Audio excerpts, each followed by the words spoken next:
अरुणाचलाष्टकम्।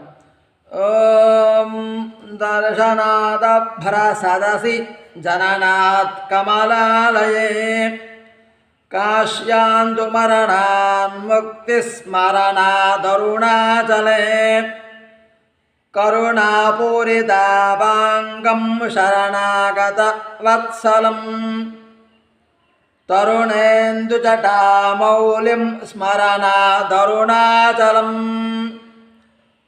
समस्तजगदाधारं सच्चिदानन्दविग्रहं सहस्ररथसोपेतं स्मरणादरुणाचलं